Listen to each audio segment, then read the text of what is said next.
for a group of savvy traders who might be looking to add something new. So how many of you guys would like to learn something new? Something different, something you never tried before? Oh, like you're going to make me uncomfortable again. I'm going to push you out of your comfort zone. You guys know that I do that because we know that all growth occurs outside of your comfort zone. So here's what I want you guys to do. Do me a favor, put your hands together. Warm welcome for somebody who traveled from all the way on, how far did you travel to get here? A lot of miles. A lot of miles. All the way from Ireland. Now, yeah. Anybody fly further than that? No? All right. So just put your hands together. Bring Owen O'Malley up to the front of the room if you would, ladies and gentlemen. And show Owen a warm welcome up here.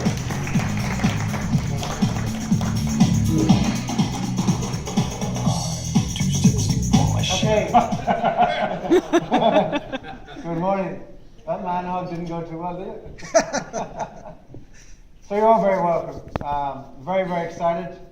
I've been working with Better Trades since 2003. That's how far back we go.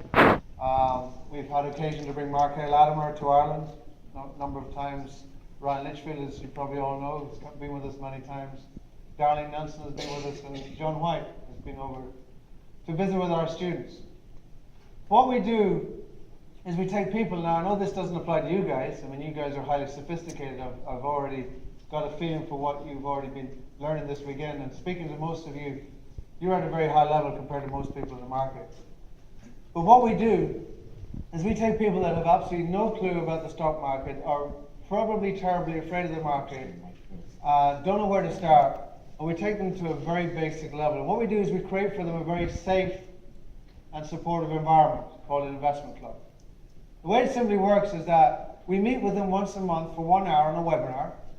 They have their own bank account that belongs to all the members and is controlled by all the members, and they put something small in to test the water, like €100 a month or $120 a month goes into a central kitty, and they meet once a month. They have their own bank account, they have their own trading account, and they make collective democratic decisions.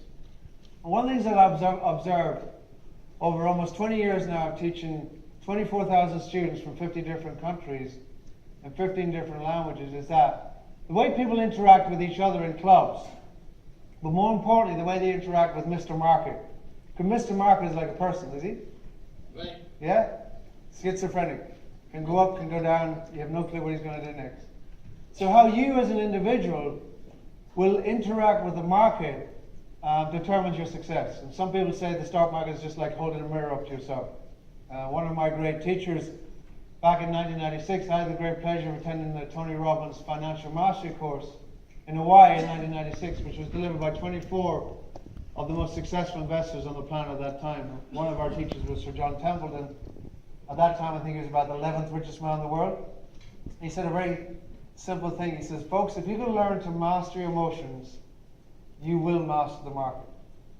And that's the most important lesson that I've learned and I've been able to share with my students all over the world. The game is won or lost on how you interact with Mr. Market. So one of the things I thought we'd do this morning with you is we've got a neat questionnaire. It's 10 multiple choice questions, just like 10 clicks of a mouse, where you can effectively come up with your communication style. How you communicate with Mr. Market. Some of you would be very risk averse in nature. Some of you would like to cross every T, dot every I, make sure everything is perfect before you actually make a trade. So show of hands who thinks that's the type of person you would be. Show of hands? Okay, perfect. And you fulfill a very important role in an investment club because you're the person, the guy or the girl, that makes sure all the bases are covered before we make a decision. Some of you, on the other hand, a bit like I'm getting the flavor from Bill, it would be more like you love the challenge, you love the thrill of the trade, you love the risk of the market, and just can't wait to get stuck in. So who would be kind of that sort of type of people? Okay, good. So it's roughly about 50-50. So 50% of the world are risk averse, and 50% of the world absolutely love a risk. And so it's interesting, the 3 human skills that I've noticed that you need to be successful in the market is 1, you need to have good visual skills. I'm sure you'll all agree that a lot of your decisions are based on what the chart is doing. It's based on the trend, counting the number of rows, Fibonacci's. So it's based on having a good intuition to be able to look at a graph and almost see the future before it happens. Would that be fair enough? Yeah. That's what we're being asked to do, to be almost clairvoyant. And what my experience is that a third of the human population are naturally visual, naturally creative, and can read a chart like a book. They can see the trend coming before it comes. They can see the next highs, the next lows. So that's one skill that's very important to be successful in the market.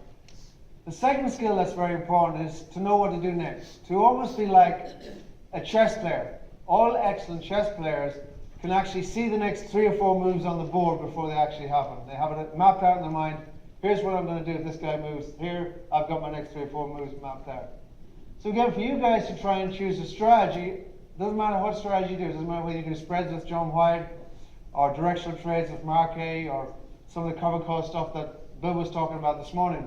It's almost having in your mind, here's my plan when it goes down, here's my plan when it goes back up again, here's my plan when it goes down again. So that ability to be able to, if you like, forward think, and have a strategy is critically important in the stock market.